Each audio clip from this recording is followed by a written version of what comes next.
this sports also gives kind of like, when you are into trash talk and competition and MMA and all those things, you get into like overconfidence. Yeah. Or what do we call this one? Is it overconfidence or something else? No, some people buy into a character like a movie, They want to make it interesting.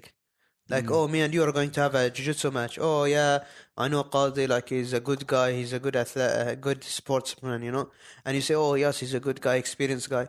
This doesn't sell tickets. When I say, I'm going to smash him in the face, I'm going to do this, that to him, that makes people more interested. Like, people, people engage with conflict more than simpleness, simple respectfulness. Unfortunately, like, that's so. Some people like do this character just for the sake of selling pay-per-views, some of them because are being paid on like UFC fighters, the main event guys. And some people just do it, because like combat sports, martial arts is a one-on-one sport, it's physical. So like when you get into somebody's head, like mindset, is a big part. So you want to throw someone off mentally, before physically, Like in a football pitch, you're 11 guys. If one guy is having doubt, the other guys are carrying him on, There is that team spirit, chemistry. But when you're in a match, you're one-on-one. So if you're not in your right mind that day, even if you're the better guy, you can lose to someone who's like, significantly lower level than you, just because you had that doubtfulness, or you were just too nervous for your own good. I think being a little bit nervous is good, but sometimes when you're too nervous to do anything, it goes against you, Oh, is it like, because if you see Gordon, people call him like overconfident person, or I don't know what kind of confidence. For him, it's not overconfidence. It's really confidence in himself, To be honest, like, I wouldn't do it the way Gordon is doing, personally. But at the end of the day, like, you cannot say overconfident because he's doing what he's saying. At the end of the day, like, he's been undefeated for a long time, and he's just getting significantly better than his opponents. Like, the way he's beating guys is not just beating them, he's like making like humiliating. And you're talking about former world champions, and he's making them look like nothing in front of everybody, Yeah, like one of the posts he commented on somebody's post, where everybody is in one picture, the whole team, B team or something. He's like, I have beat all of them in this picture. Everybody. It's crazy, man. This level of trash talk or confidence. Because you know what was? No, that was not actually the B team photo. It was people from different teams that have one enemy in mind, is Gordon.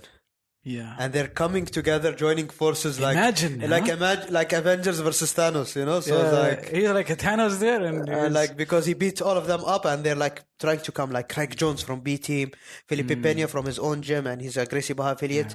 Andre Galvao has his own Atos gym, and they're coming together, and they're like, how do we beat Gordon? Like, it looks like that. We don't know for sure, but it definitely looks like that. And and then, even the comment from description which people got, I think in Joe Rogan's podcast, discussion was like, the description was very, very much wrong on Gordon, showing him as an arrogant person, from ChatGPT. I don't know whether you into ChatGPT or AI. I've been playing around with some AI applications. So one of the application is ChatGPT, and where description of Gordon was very much like arrogant, or it is giving what it is on the internet, like not exactly how it is. He's not a humble guy, let's say that.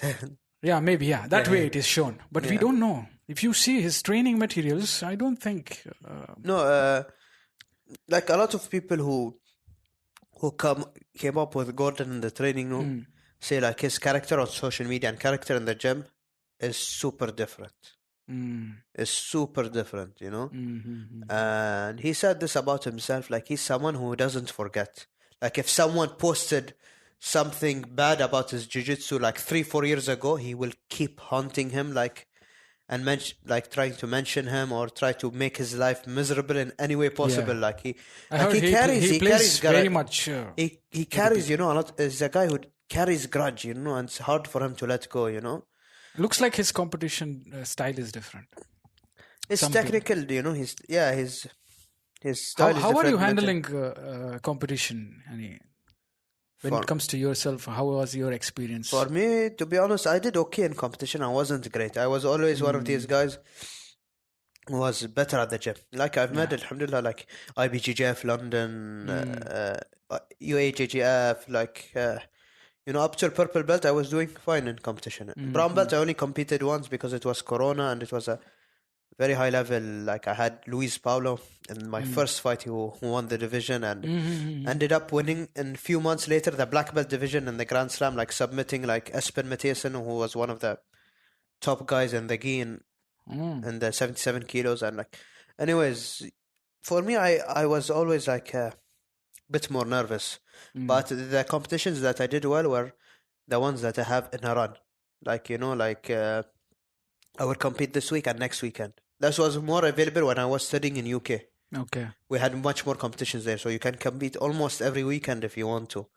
Really, huh? Yeah. I heard, the competition level is very high. Not just that, very high. Frequency also. Yeah, like to get rid of that, like jitters, nervousness, like you need to compete a lot, That's continuously. Continuously, like if you stop, like I competed now, like was first time in 3 years, almost 4 years, like I was really nervous. I did well, but because I'm because of my technique, but I could have done much better if I was just relaxed, And a mistake I did was I cut a lot of weight prior, like 10 kilos in 3 weeks. Like it was.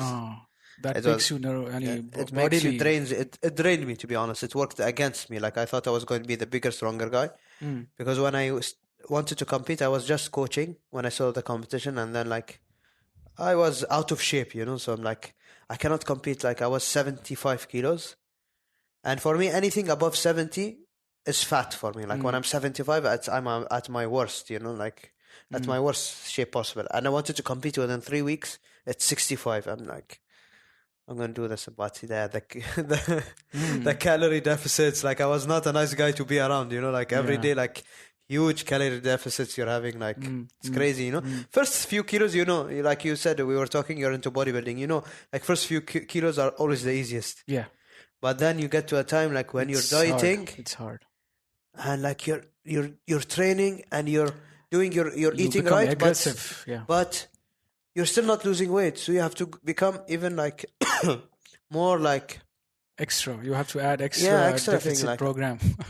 Like for me, it's like when I started to stop like losing weight. Like for me, I'm not a nutritionist, like but I do the basics, like cut out carbs at dinner. That's how I start. Cut out carbs for dinner. For lunch, I eat whatever I want, but I train and then have no carbs for dinner. Yeah, and then.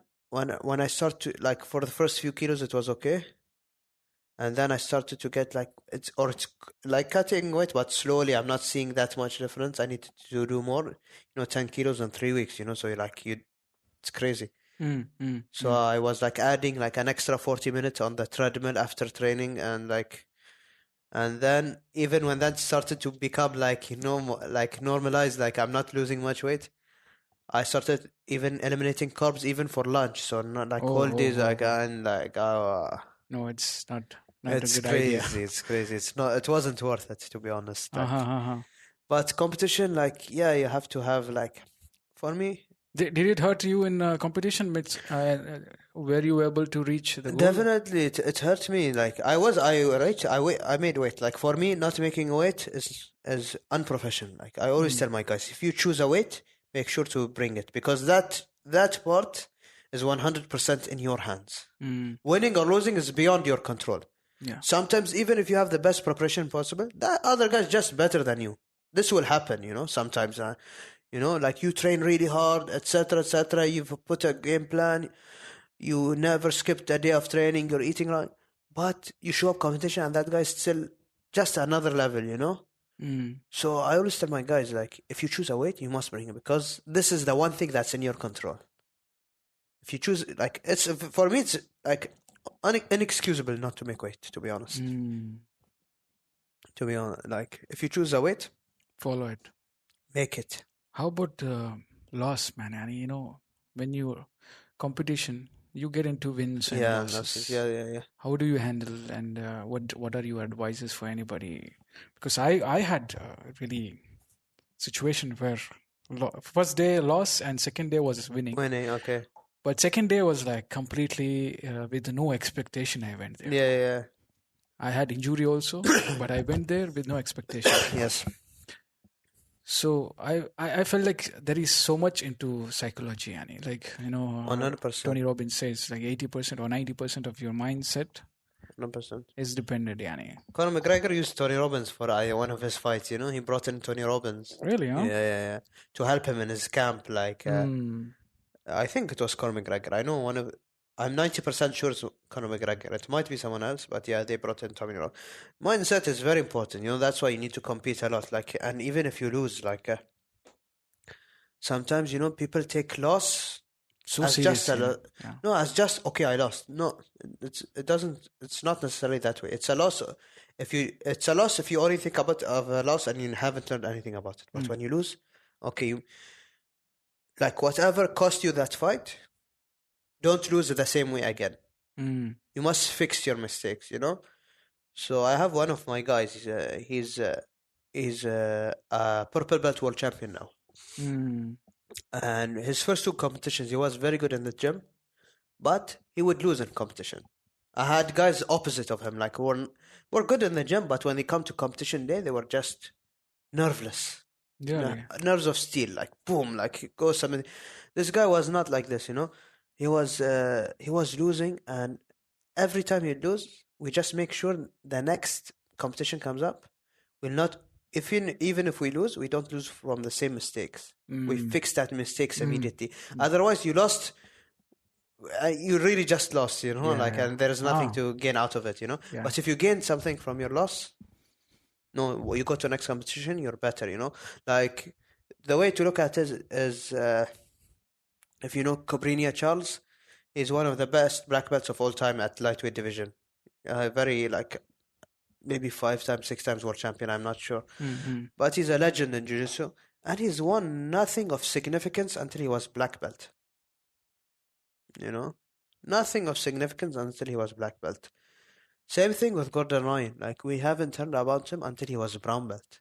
He was saying, like, it took us so many competitions just to get into that level mindset, where we compete the same way as we train at the gym.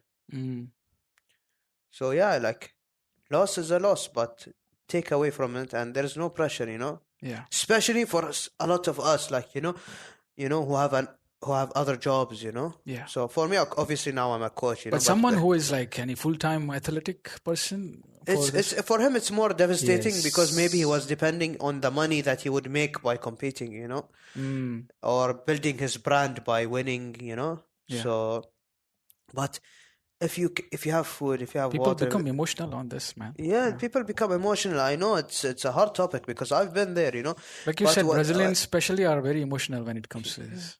But if I can tell something myself, like, back in time, like, you know, before, when I used to compete at white belt, blue belt, I think that the whole world cares about my competitions.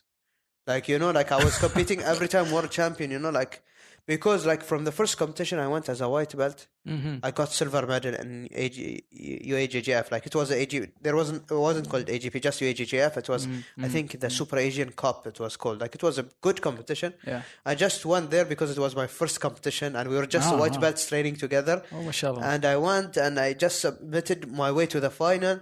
I lost the final because I didn't even know how to read the scoreboard. I thought I was winning, and the referee raised his arms, you know. Okay. So I thought this was easy, but when I won my first competition, like, you know, people are starting to support me. Oh, like, this guy, he's brought the silver medal and the Super Cup, and etc. etc. And, like, people around me, wow, he flew over, and I had the videos of me submitting my opponents, you know, and, like, people were like, crazy, man, you're on. So the next time when you compete and you don't do good, it's like everybody's expecting, like, so there were some people expect.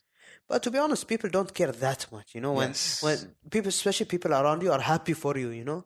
You just went and participated. But for me, I thought, no, like, I didn't like the idea of telling people I'm traveling and I come back and no, I just lost in my first match or my second match, you know, like.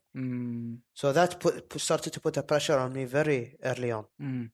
So, like, for me, I always tell my students, let me take the pressure. You're not a coach, okay? You're just here to compete. Yes. You're not a coach. Your life does not depend on this. If you lose, you lose. Okay, if you lose, you get experience. We will work on the mistakes. But if you win, the gold medal, you've medaled, it's priceless, moment, Yes. It's a priceless moment, having that medal, hearing your name, like standing on the podium, If you lose, if you deal with losing, as so what? Yeah.